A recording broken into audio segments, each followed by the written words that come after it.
Now, it's been nearly 9 months since Russia's invasion of Ukraine began. Since then, the heat of the war continues despite global efforts to support Ukraine's defense as well as promote peace talks between the two countries.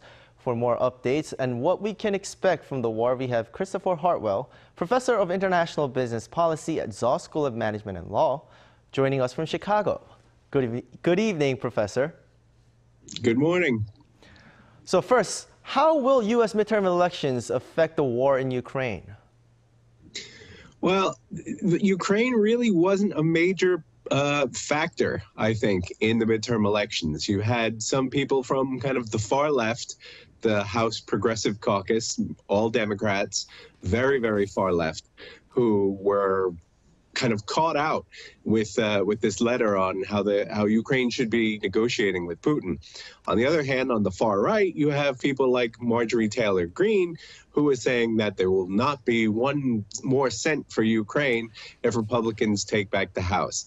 So you have the two extremes, just in kind of your horseshoe theory, where the far left and the far right seem to agree on things.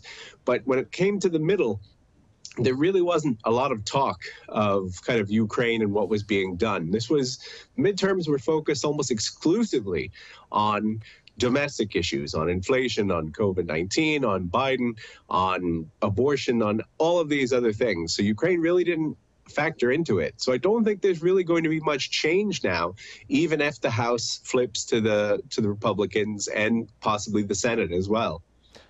Right. And now President Volodymyr Zelenskyy has eased the preconditions when it comes to starting a peace talk. And those include restoration of Ukraine's territorial integrity and the punishment of war crimes and reparations, among others. Do you think that this means that there's a possibility of peace talks starting now? Well, I think Zelenskyy is in a very, very good position when it comes to kind of Russia's current status. Russia says that it is withdrawing from Kherson. Now we see that Ukrainian troops are advancing on it. There's probably still going to be many days of fighting, depending on what's actually happening out there. But in reality, Ukraine has, especially with kind of the late summer offensive outside of Kharkiv, have shown that they have the upper hand, that they have the momentum kind of going forward. Realistically, the only way that Zelenskyy was going to have this full slate of reparations and war criminals was to be able to march on Moscow, to have a thoroughly demoralized, defeated, and conquered Russia. And that wasn't going to happen without substantial Western support. I don't think that would even happen anyway. So the preconditions kind of coming down now are a bit more realistic. But so long as Russia is still on Ukrainian territory, I don't think there will be any progress because Ukrainians will not stand for it. Right, and as you said, so long as Russians are in Ukrainian territory. Digging into that, does Russia have the firepower to continue the war effort right now? If it's true that they needed supplies from countries like North Korea, is that a sign that they might be running low on ammo? Well, Russia has much more industrial might than Ukraine does. I mean, just by dint of the kind of size of its economy, as many people it has, etc.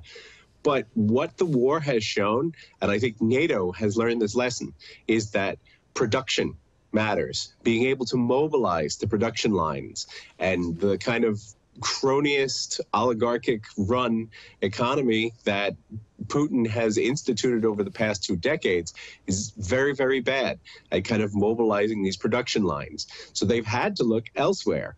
Iran, for example, Iranian drones have been kind of the latest thing in terms of battlefield casualties, and not even battlefield, civilian casualties being used against Kiev, being used against Ukrainian cities. North Korea as well. Russia is turning to North Korea to kind of get their munitions to be able to be compatible, first off, with their kind of Soviet-era weaponry, but also to kind of fill the gaps. Over the long haul, Russia should have the ability to have the munitions, and Ukraine is still reliant on a Western lifeline. But that being said, right now, Russia has been using advanced technology and throwing it at civilian infrastructure. This is not a good, economical, or efficient use of the munitions they have. Well, thank you so much for your insights today, and I hope you have a great evening, Professor. Thank you.